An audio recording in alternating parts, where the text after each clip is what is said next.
నమస్తే, welcome to our channel. నేను ప్రియా కౌశిక్. అమృత ప్రణయ్ 2018లో ఇదొక సంచలనమైన విషయం. పరువు హత్య కింద నమోదు చేశారు. ఇది పరువు హత్యనే.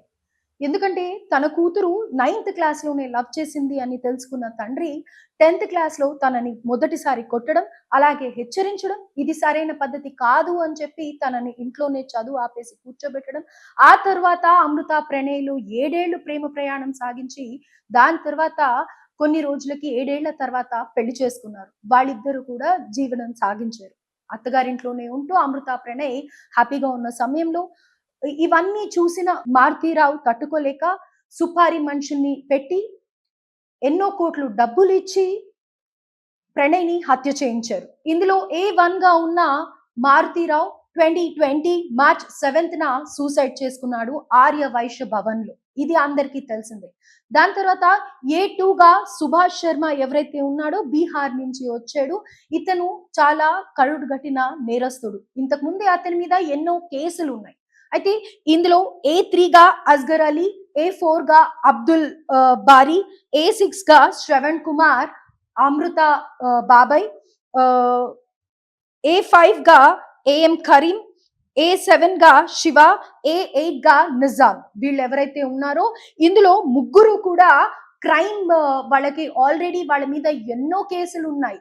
అయితే విస్తుపోయే నిజాలు ఏంటంటే ఇందులో అస్గర్ అలీ ఇంకా అబ్దుల్ బారీ ఐఎస్ఐ ట్రైనింగ్ కూడా తీసుకొని ఉగ్రవాద శిక్షణ తీసుకొని ఆల్రెడీ ఎన్నో ఉగ్రవాద కుట్రల్లో పార్టిసిపేట్ చేసిన చరిత్ర వాళ్ళకుంది. ముఖ్యంగా చెప్పాలి అనంటే గుజరాత్ సీఎంగా మోడీ ఉన్నప్పుడు హరణ్ పాండే అనే కేసులో ముఖ్యంగా వీళ్ళ పాత్ర ఎంతో ఉందని చెప్పి ఈ ఇన్వెస్టిగేషన్ లో తెలిసింది. మొత్తానికి అమృత ప్రణయ్ కేసులో 1600 పేజీల ఛార్జ్ షీట్ అయితే దాఖలు చేయడం జరిగింది.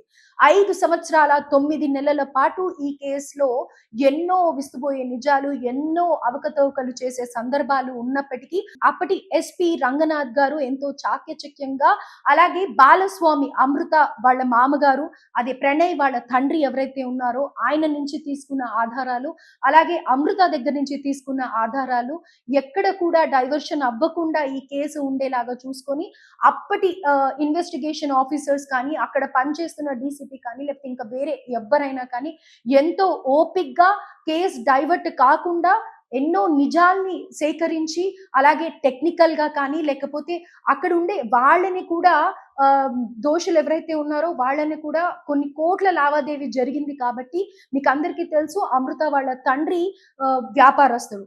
ఆయన చాలా పెద్ద మొత్తంలో వ్యాపారం చేస్తూ ఉన్నాడు. ఇంత పెద్ద ఐఎస్ఐ ట్రైనింగ్ తీసుకున్న వాళ్ళని సుపారీ ఇచ్చి పెట్టారు అంటేనే మీరు అక్కడే అర్థం చేసుకోవచ్చు. అలాగే మనకి తర్వాత కూడా ఎన్నో సార్లు కొన్ని కోట్ల ఆస్తి ఉంది అని అనేసి కూడా తెలుసు. అయితే ఇది మొత్తం కూడా A2 సుభాష్ శర్మ ఎవరైతే ఉన్నారో అతనికి డెత్, అలాగే పెనాల్టీ 15,000, మిగతా వాళ్ళందరికీ కూడా లైఫ్ శిక్ష పడింది. అంటే వాళ్ళు బతుకున్నన్ని రోజులు కూడా జైల్లోనే ఉండాలి. అలాగే ఇప్పుడు ఈ కేసులో వాళ్ళు బెయిల్ తీసుకోవచ్చా అంటే బెయిల్ తీసుకునే అవకాశం లేదు, కానీ అప్పీల్ అయితే చేసుకోవచ్చు. చేసుకున్న సందర్భంలో సుప్రీం కోర్టుకి అయితే ఈ కేసుని పంపించడం జరుగుతుంది, కానీ వాళ్ళకి బెయిల్ వచ్చి ఇంటికి వచ్చే ఛాన్స్ అయితే లేదు. అయితే 2020లో అమృత తండ్రి మారుతీరావు అమృతని ఎన్నో సార్లు కూడా తనని కన్విన్స్ చేయాలని చూసుకున్నారు. ప్రెగ్నెన్సీ వచ్చింది అని తెలిసిన తర్వాత కూడా అది టర్మినేట్ చేయాలి అని అనుకున్నారు. దాని నుంచి తప్పించుకోవటానికి అమృత కూడా ఆ డేట్స్ వేరేగా చెప్పడం, 5th మంత్ కూడా అయిపోయింది అని చెప్పడం, ఇలా ఎంతో తన వంతు ప్రయత్నం తను చేసింది. కానీ మారుతీరావు ఎక్కడ ఆగలేదు. 5th మంత్ అయినా సరే పర్వాలేదు అన్నట్టుగా బిహేవ్ చేసి జ్యోతి హాస్పిటల్ ఏదైతే ఉందో దాని ముందర మనం అప్పట్లో సీసీటీవీ ఫుటేజ్ కూడా చూసాము. నిర్దాక్షిణ్యంగా వాళ్ళకి తెలియకుండా వెనకాల నుంచి వచ్చి ఈ సుభాష్ శర్మ ఎవరైతే మెయిన్ పొడి చేశాడో ఆ విజువల్స్ కూడా మనం చూసాము.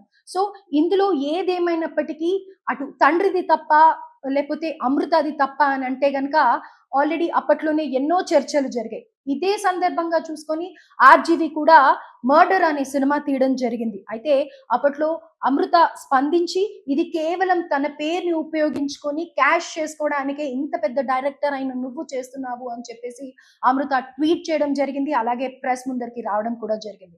అప్పటి నుంచి కూడా అమృత కొన్నేళ్ల వరకు వాళ్ళ అత్తగారితోనే, ప్రణయ్ అమ్మ నాన్నతోనే ఉండడం జరిగింది. దీని తర్వాత వాళ్ళందరూ కూడా ఎంతో చెల్లాచెదురైపోయారనే చెప్పుకోవచ్చు. అటు అమృత ఫ్యామిలీ కానీ, ఇటు ప్రణయ్ ఫ్యామిలీ కానీ. ఎందుకంటే ప్రణయ్ ఫ్యామిలీలో ప్రణయ్ మొదటి కొడుకు. సో, మొదటి కొడుకు అబ్బాయి ఇలా చనిపోయాడు అనంటే గనక ఏ తల్లిదండ్రి కూడా అబ్బాయి కానీ, అమ్మాయి కానీ ఎవ్వరైనా సరే తమ బిడ్డ పోయారు అనంటే గనక ఎలాంటి అవస్థలో ఉంటారో మనం అందరం కూడా ఎక్స్‌పెక్ట్ చేయొచ్చు. అలాగే అమృత చాలా ట్రామాని ఫేస్ చేసిందని చెప్పుకోవచ్చు. ఎందుకంటే 5th మంత్ ఆ టైంలో బేబీకి ఎంతో మదర్‌కి కానీ, బేబీకి కానీ చాలా పీస్‌ఫుల్ ఎన్విరాన్మెంట్ ఉండాలి. అలాంటిది అమృత ఎంతో ఫేస్ చేసింది. తను తట్టుకోలేని నిజాన్ని డైజెస్ట్ చేసుకోవాల్సొచ్చింది. బేబీని మంచిగా డెలివర్ చేసి మగపిల్లాడు అని తెలిసిన తర్వాత అందరూ కూడా అమృతాని కంగ్రాచ్యులేట్ చేశారు. కానీ అమృత ఇప్పటికీ ఏదైతే అప్పుడు ట్రామా అనుభవించిందో ఇప్పుడు ఆ పిల్లాడికి ఆటిజం ఉంది.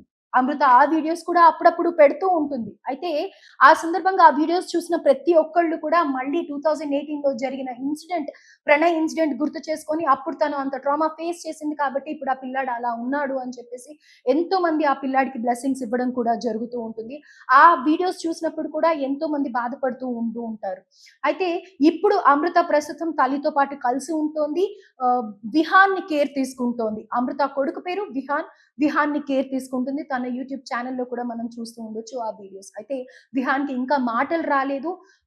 మొత్తానికి ఏదేమైనప్పటికీ విహాన్‌కి కానీ, అమృతకి కానీ ఒక సపోర్ట్ ఏ ఆడపిల్లకి కానీ పెళ్ళైన తర్వాత భర్తే ఇంపార్టెంట్ ఉంటుంది. ఎంత ఆస్తి ఉండని, ఎంత అనుభవిస్తూ ఉండని పక్కన తను కోరుకున్న మనిషి, తనకి సపోర్ట్ ఇవ్వాల్సిన మనిషి, తన హ్యాపీనెస్ ఉన్న మనిషి, తన కంఫర్ట్ ఉన్న మనిషి లేకపోయాక ఎన్ని కోట్లున్నా, ఎంతమంది ఉన్నా అది తీర్చలేని బాధ. అలాగే ఇక్కడ మారుతీరావు విషయానికి వస్తే, మారుతీరావు కూడా నిజంగా తప్పు చేశాడా అనంటే గనక, అప్పట్లో పెళ్ళైన తర్వాత వాళ్ళు కొన్ని ఫోటోలు ఏవైతే ఉంటాయో, పెళ్లికి సంబంధించిన ఫోటోస్ కాకుండా, వాళ్ళిద్దరూ క్లోజ్‌గా ఉన్న ఫోటోస్ కానీ, రెచ్చగొట్టే విధంగా ఏవైతే ఫోటోస్ పంపియడం జరిగిందో, అది మారుతీరావుని మరింత ట్రిగ్గర్ చేసింది అని చెప్పుకోవచ్చు. అదే కక్ష పెంచుకొని, పగ పెంచుకొని, అగ్రకులానికి చెందిన అమృత, అలాగే దళిత కుటుంబానికి చెందిన ప్రణయ్‌ని పెళ్లి చేసుకోవడం మారుతీరావు ఓర్చుకోలేకపోయారు. అంటే బహుశా మేబీ ఏ తల్లిదండ్రి అయినా అన్నాళ్ళు కని పెంచిన, పోషించిన, అల్లారు ముద్దుగా పెంచుకున్న తల్లిదండ్రులు అలానే రియాక్ట్ అవుతారేమో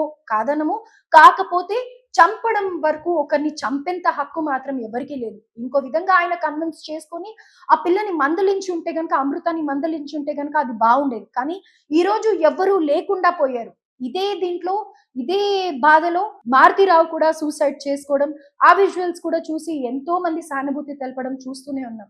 కానీ ఏదేమైనప్పటికీ ప్రేమించిన తర్వాత, పెళ్లి చేసుకున్న తర్వాత పిల్లల్ని సుఖంగా ఉండాలని కోరుకోవాలి కానీ కులమో లేకపోతే అంతsto అని చూడొద్దు. అంతస్తు మీకుంది, ఆస్తి మీకుంది. ఇది చెప్పేవాళ్ళం మేము ఎంతగానో చెప్తాం కానీ, అనుభవించే వాళ్ళకి తెలుస్తుంది అని అంటారు. ఎగ్జాక్ట్‌లీ. కాకపోతే ఒకరిని చంపే హక్కు గాని లేకపోతే వాళ్ళని హింసించడం కానీ ఎవరికీ లేదు. ఇప్పుడు ఎవరు మిగలకుండా పోయారు. ఎవరికీ జీవితం అనేది లేకుండా పోయింది. ఏదేమైనప్పటికీ ఇదంతా కేస్‌కి సంబంధించి అమృత ఎలా రెస్పాండ్ అవుతుందో, అలాగే అమృత, ప్రణయ్ వాళ్ళ అమ్మగారు కానీ, నాన్నగారు కానీ ఎలా రెస్పాండ్ అవుతారో వేచి చూడాల్సి ఉంది. అండ్ అమృతకి మంచి జీవితం ఉండాలని, విహాన్ తొందరగా ఆటిజం అనే దాని నుంచి బయటికొచ్చి అందరి పిల్లలాగా ఎప్పుడు హ్యాపీగా ఉండాలని చెప్పి తన జీవితానికి ఆల్ ది బెస్ట్ చెప్తున్నా.